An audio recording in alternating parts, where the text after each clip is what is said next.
High friends, learning with Bishnu চ্যানেলের পক্ষ থেকে সবাইকে শুভেচ্ছা ও স্বাগতম জানাই।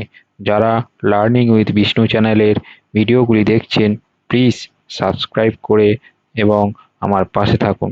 প্লিজ চ্যানেলটি সাবস্ক্রাইব করুন, কমেন্ট করুন, লাইক করুন ও বেল আইকনটি বাজিয়ে দিন। এতে করে নতুন ভিডিও এলে সবার প্রথম দেখতে পাবেন। তো চলুন এবার মেন ভিডিওতে যাওয়া যাক। আজকে ভিডিওটির টপিক হলো কিভাবে আমরা মাইক্রোসফট এক্সেলের কাজগুলিকে সেভ করে রাখবো। ভিডিওটি না টেনে পুরোপুরি দেখার চেষ্টা করুন। সবাই ভিডিওটি কেমন লাগলো অবশ্যই আমাকে কমেন্ট করে জানান, কারণ এটাই আমার ফার্স্ট ভিডিও এবং এই ভিডিও থেকে আমি আমার চ্যানেলটিকে শুরু করছি। তো চলুন এবার আমরা মেন ভিডিওতে যাই। তো মেন ভিডিওতে যাওয়ার আগে আমি কয়েকটা প্রসেস আপনাদেরকে জানাতে চাই। যারা নতুন একদমই, তাদের জন্য এটা খুবই হেল্পফুল হবে। তো যাওয়ার আগে এই এই যে জায়গাটা দেখছেন, এটি হচ্ছে কি মিনিমাইজ। আমরা এটা টিপলে, এখানে যদি আমরা প্রেস করি, তাহলে আমাদের মানে যে পেজটি খুলে আছে মাইক্রোসফটের, ওটি মানে মিনিমাইজড হয়ে যাবে, এখানে চলে আসবে। আবার আমরা যদি এটিকে ফের মারি, তাহলে আবার এটি বড় হয়ে যাবে। ঠিক আছে, তো এরকমভাবে এই জায়গাটি হলো মানে হচ্ছে গিয়ে রিস্টোর ডাউন। এটা যদি আমরা টিপি, তাহলে এখানে প্রেস করি, তাহলে এরকম ছোট হয়ে যাবে। আবার যদি এখানে আমরা প্রেস করি, আবার এটাই বড় হয়ে যাবে। আর এটি হচ্ছে আমাদের ক্লোজ বটন। এটা যদি আমরা প্রেস করি, তাহলে এটা পুরোপুরি আমাদের পেজ থেকে উড়ে চলে যাবে। ঠিক আছে, তো এটাই হচ্ছে গিয়ে মেন ম্যাটার। তো চলুন এবার আমরা কিভাবে সেভ করব সেই প্রসেসটি জেনে নিই। তো যেমন ধরুন, আমি এখানে কোনো একটা কিছু লিখছি, BISH, মোটামুটি অত কম লিখলাম না, যেরকম যা খুশি একটা কিছু লিখে দিলাম। ঠিক আছে, সো এবারে চলো এবারে দেখে নেওয়া যাক। ঠিক আছে, আমরা সেভ করার প্রথম পদ্ধতিটি দেখব। তো এই যখনই আমি এই ক্লোজ বটনে প্রেস করব, তো প্রেস করার সাথে সাথে আমাদের এখানে এরকম একটা পেজ আসবে। সো আমরা যদি এটাকে নো করি, তাহলে আমাদের এটা পুরোপুরি উড়ে যাবে। ঠিক আছে, সেভ হবে না, কিন্তু পুরোপুরি উড়ে যাবে। সো এটা পুরোপুরি উড়ে গেল। ধরো এটা যে উড়ে গেল আর আমরা সেভ রাখতে পারলাম না, তাহলে এটা সেভ করতে গেলে আমাদের কি করতে হবে? আমাদেরকে তাহলে মানে ইয়েস করতে হবে। ঠিক আছে, মনে করো আমি কোনো একটা কিছু লিখলাম। ঠিক আছে, তো এবার এটাকে সেভ করতে হবে।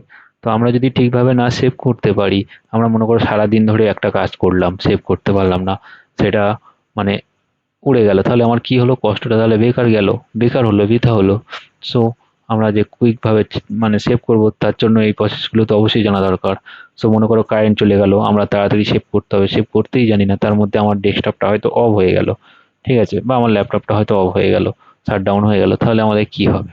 তো এটাকে আমরা যদি ক্লোজ করি, ঠিক আছে, ক্লোজ করার পরে যদি ইয়েস চাই, তাহলে আমাদের এখানে দিয়ে দিল। এবার আমরা যেখানে সেভ করতে চাইবো, আমার যেখানে ইচ্ছে হবে, সো আমরা সেখানে এটাকে সেভ করতে পারি। তো চলো আমি সরাসরি পিসিতেই ডাইরেক্ট সেভ করলাম। ঠিক আছে, তো এখানে সেভ করার জন্য এখানে এই যেমন লেখা আছে সেটা লেখা আমি রাখতে দিলাম। ঠিক আছে, এখানে মনে করো তুমি যেমন যা খুশি তুমি তোমার মতো লিখতে পারো। মনে করো এটা ক্যান্সেল করে দিলে, দিয়ে তোমার নাম ধরো অরূপ।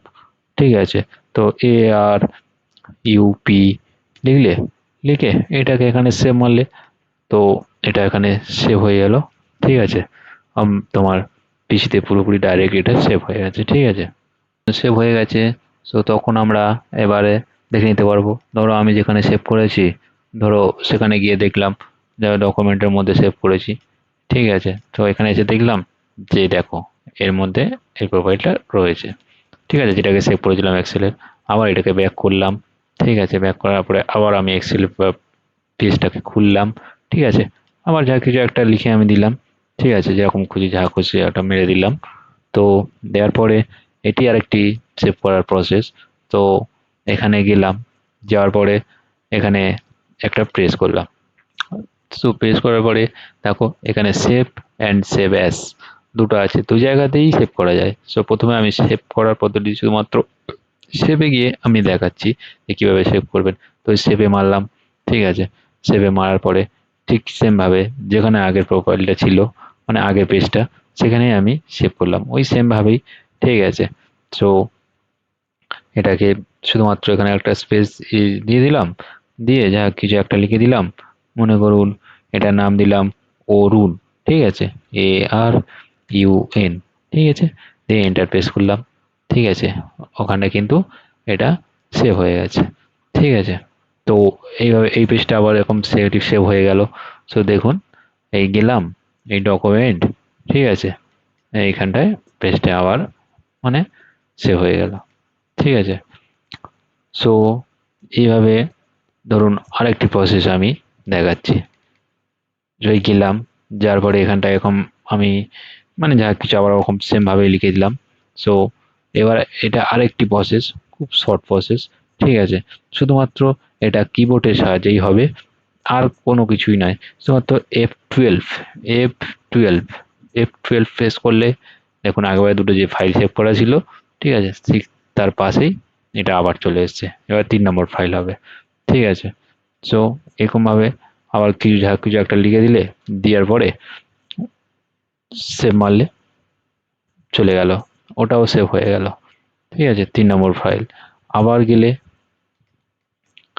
ঠিক আছে, আরও একটি সেভ করার প্রসেস দেখাচ্ছি। এই প্রসেসটা ওরকম সেমই, ঠিক আছে, এটাও সেমই, কিবোর্ডে মানে প্রেস করে যখন ধরো কারেন্ট চলে যাচ্ছে বা কিছু হচ্ছে, বা আমার ল্যাপটপটা এখনো আর্জেন্টলি কাজ করতে করতে একটা মানে এক জায়গায় যেতে হবে, জরুরি অবস্থা, ঠিক আছে, কাজ এখনো বাকি আছে।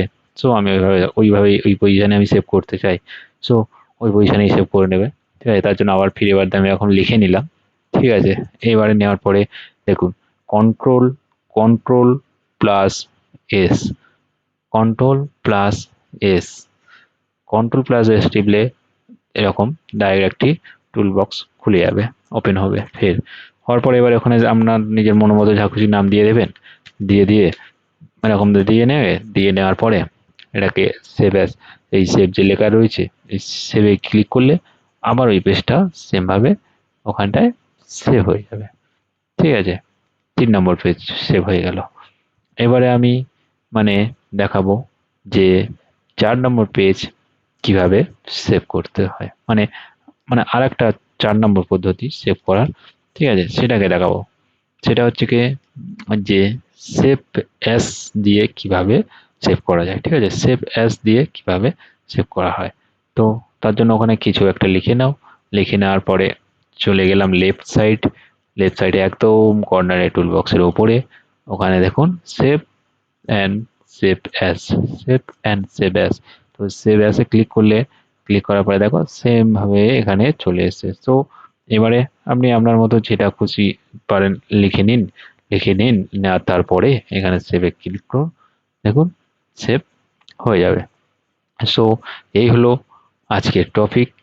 তো কেমন লাগলো বন্ধুরা প্লিজ জানাবেন, কমেন্ট করবেন, ঠিক আছে, তাতে আমি জানতে পারবো কেমন লাগলো। এটাই আমার ফার্স্ট ভিডিও, যদি কোনো ভুল ত্রুটি কিছু হয়ে থাকে তাহলে আমাকে প্লিজ ক্ষমা করবেন এবং কমেন্ট করে কিছু বলবেন, ঠিক আছে, যে নিচে যে এটা একটু কেমন করলে ভালো হয় বা কিছু। আর সাবস্ক্রাইব করুন, পাশে থাকুন আরও নতুন নতুন ভিডিও দেখার জন্য। আর আপনারা সাবস্ক্রাইব করলে, ভিডিও দেখলে, লাইক করলে, কমেন্ট করলে আমি আরও নতুন নতুন ভিডিও নিয়ে আসতে পারবো। So okay, tata, bye bye, সবাই ভালো থাকবেন, দেখা হবে পরের ভিডিওতে।